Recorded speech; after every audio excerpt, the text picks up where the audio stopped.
I am very excited for our next bout.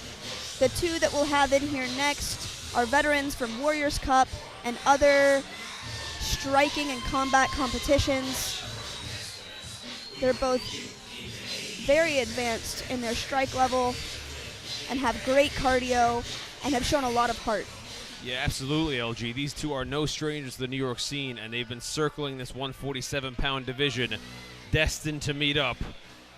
And first to the ring will be TJ Hernandez out of Weapons 9 Muay Thai. You see Chris Tapia there with him coming to the ring. TJ, extremely dynamic and explosive as a fighter. We last saw him compete about a year ago, winning with a third-round KO and a left head kick.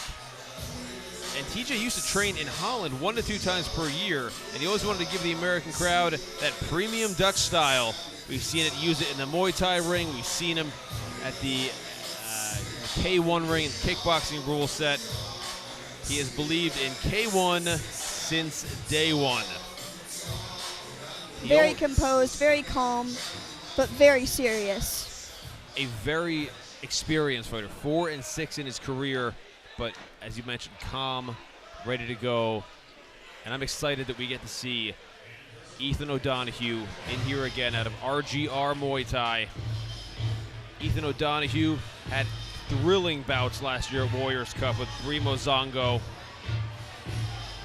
And he's started in 155 division. Now he dropped down to 147. He always wants to try to impose his will. He is a true warrior, carrying the Irish tricolor to the ring.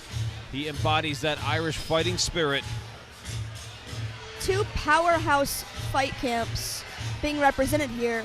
RGR Muay Thai in the red corner versus Weapons 9 in the blue corner. And we are going to go to Mike Falvo to kick this competition off in... Oh, I'm excited about this one. Mike, let's get it going. The action continues on the card for K-Series Kickboxing with our next contest, scheduled for 3 2-minute rounds at 147 pounds. Introducing first, fighting out of the blue corner to my left, representing Weapons 9, TJ Hernandez. And his opponent across the ring, fighting out of the red corner, representing RGR Muay Thai, Ethan O'Donoghue. Now, LG, first fight we're seeing without shin guards tonight, which is going to make a tremendous difference. A huge difference, not only in the way that you attack, but also in the way that you defend. And that's not unfamiliar for either of these fighters. They're both experienced. They've been in hard fights before. I can go ahead and attest to both of their levels of technique and composure. I'm huge fans of both TJ and Ethan. This is the most excited I've been all night for a bout. And it's only going to go up from here. Both of these guys have competed in Muay Thai quite a bit before. And we see that with the Mong Kong being worn by Ethan. TJ weighed in with a rosary in his hand and didn't take it off until right before the fight was called. And here we go in the 147-pound division. Liam Tarrant and LG Pinnell joining you for Ethan O'Donoghue from the red corner. TJ Hernandez out of the blue. We start out fast here at K-Series. Wow, they are going right to it. Big head kicks from TJ landing on Ethan as he follows up with lots of punches to the head. He's so fast. O'Donoghue is returning, very composed. Beautiful returning right leg kicks from Ethan O'Donoghue. We've seen both of them in wars in the ring where they can take damage and they will stay composed. They are not prone to panic and they will keep attacking. I would like to call a little bit of attention to both of these fighters' balance. You can tell that they're Muay Thai fighters by how balanced they are, how calculated their punches are. They're going to wait to throw a lot of power until they see the opening. I think they're in a little bit less of a rush to get this fight over with. But boy, I think I actually see a little bit of blood dripping from O'Donoghue's head, so it's very apparent that they're both hitting hard. Over that left eyebrow of Ethan O'Donoghue, we are seeing some blood stream. That's a good catch there, LG. Nice head teep there from TJ Hernandez. Showing damage this early on in the fight is a huge boost of confidence for TJ Hernandez, and it's also an indicator to the judges. Solid left teep right to the head there. Some sweet chin music coming from TJ Hernandez. Nice catch and reaction, followed by a right kick. You mentioned his balance before. That really showed it right there. Absolutely. TJ's legs fly up to the head as if he's throwing a jab. Look at that. Just as you were saying that, the right head kick lands. Ethan O'Donoghue having a lot of success with the leg kicks. If he can take that kicking weapon away from TJ, he'll start to have a lot more success pushing TJ back. Oh, nice low kick lands for O'Donoghue, but Hernandez with some solid headshots to answer. First round is about to come to a close. We've seen some great exchanges already. And that'll be it. Wow. Oh, this fight is living up to what we expected it to be. And we can really see, I think, LG, you mentioned the composure of both fighters before, and we're seeing they're both very experienced. Hernandez with 10 fights, O'Donoghue with 7 of his own. We're starting to see that composure, applying the power with that vicious precision, looking for that open target like you mentioned. It's not so much of a free-for-all anymore. It's a little more controlled, but still just as hard coming in. They're very patient, they're very composed, they're very balanced. But man, they are looking for a fight-ending strike. As you see, head kicks flying, big right hands flying from Ethan there, and big leg kicks flying from Ethan there. As we mentioned during the round, we see that left eyebrow of Ethan O'Donoghue. Cutwoman Adrian Zapp in the corner there, applying the 1-to-1000 adrenaline solution, trying to stop that cut from bleeding. And there is always a danger of a doctor stopping it on a cut if that blood starts to flow into the eye. So the cut woman or cut man, so important in a fighter's corner. Typically, you see stoppages from cuts due to elbows and stuff like that in Muay Thai, but in kickboxing like this, shins going to the forehead like that, there's so little skin between those two bones, the forehead and the shin. And TJ is taking advantage of that by throwing lots of right head kicks. And you called it out before there, LG. TJ Hernandez just flicks those kicks up so quickly. They're as fast as a jab for him. That comes from drilling and practice and discipline in your balance.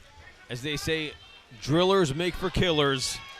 And we are seeing the result of years of dedication from both of these men right in front of our eyes here at K-Series. So far, the best weapons of TJ's have been punches and big body and head kicks. But he's starting to notice that his legs are taking damage from Ethan, and you're seeing him start to block with his shins for the first time in the fight. As we mentioned, folks, no shin guards here for the first time. That makes such a huge difference with the amount of power you deliver and the effect it can have on your opponent. Ethan's best weapons have been his right cross, in my opinion, as well as those big, heavy leg kicks that seem to hit so accurately in the exact same spot, whether it's on the left or the right leg. Being able to hit in the exact same spot every time, that accumulated damage could end a fight. We've seen it before. TJ seems to be moving very lightly on that left leg, which was his lead, and which was getting chopped down by Ethan pretty well. Ethan has a tenacious precision coming in and just hitting that same target, as you mentioned there, LG, and that can be so damaging. It's a lot like body shots. It may not show damage right at the beginning of the fight, but accumulated damage over time to those legs will pay off in the third round. Now, you were seeing accumulated damage there, LG, and we saw how quick those legs can get up. The kicks for TJ Hernandez. That could, if O'Donoghue keeps on this route, that could really affect Hernandez's ability to get those legs up quickly, or move even, if he keeps damaging those legs. Absolutely right. A lot of times if you're getting hit with something and you can't seem to stop it, if you can't block it, you punish them for it, right? So if he's getting hit in the head with those kicks and he can't seem to time the block, all right, I'll take that weapon away from you by attacking that weapon of yours, that tool of yours, over and over and over again. And there at the end of the round, I saw TJ hopping around a little bit. Maybe he was establishing his balance again, or maybe he was trying to calibrate after taking damage to his lead leg, which I think is the more likely possibility. This third round, we could see if the investment that O'Donoghue has put into Hernandez's legs pays off. Can he capitalize on it? As we go into this third and final 2-minute round. Here we go, folks. K-Series. Follow us at rfc.promotions. Follow hashtag K-Series for more of the best kickboxing action in the country. I'm just so impressed with this bout. Both fighters showing so much composure, technique, power, precision, everything you want to see from a fighter. O'Donoghue going back to those legs repeatedly. Nice exchange of punches there. Both of these guys want this fight so badly with a minute and a half left in the third. Ethan saw the opening on TJ's body just a moment ago and was able to land several body shots, but it didn't bring TJ's hands down too far, which is very impressive. Great hand combinations by both fighters here. Ethan is marching forward with calculated jabs, looking to land that right hand. Again, O'Donoghue doing such a good job ending those combos with the low kick. And he's starting to move his head now, which I like to see. As soon as he threw his big right hand, he moved his head out of the way and threw a leg kick that landed, and then he went straight back into the punches. I'm getting, in my opinion, the momentum is starting to go in O'Donoghue's favor for this third round. I think that you might be right, but it's so hard to say with how hard each shot is landing and how much composure they're both showing. Neither one looks hurt. Neither one looks tired. Exactly. You can't tell from the outside. The exchanges are so beautifully completed. 36 seconds remaining now. O'Donoghue looks so strong. When he lands those straight punches, TJ can't help but move back with all the body weight of O'Donoghue moving forward. Oh! Great left hook from O'Donoghue. It seemed to turn TJ around. 18 seconds left. I would love to see Ethan keep moving forward to end this round. Beautiful spinning kick there. A knockdown at this point or a standing eight could change the whole fight. Golly. What a beautiful way to end the fight. So many punches flying forward. Both guys throwing. Wow, that will be it. What a way to finish. O'Donoghue finishing very strong there. Very rarely do you get off a 10, 12, 14, or 16-point combination the way that O'Donoghue did just there at the end of the round. That's only something I ever see on a heavy bag.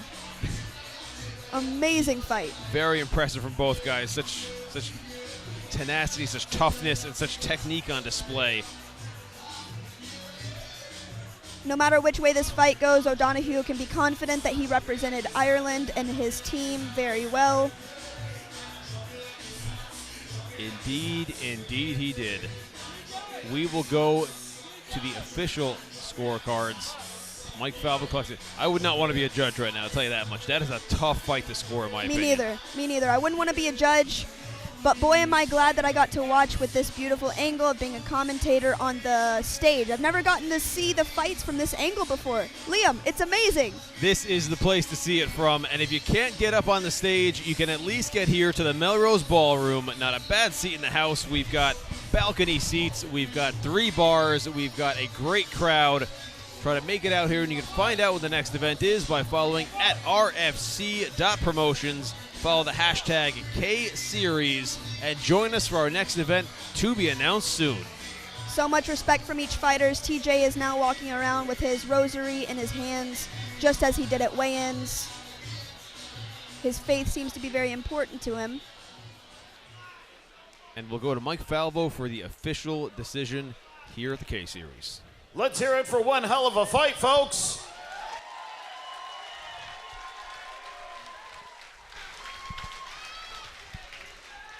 After 3 hard-fought rounds of kickboxing action, we go to the official scorecard.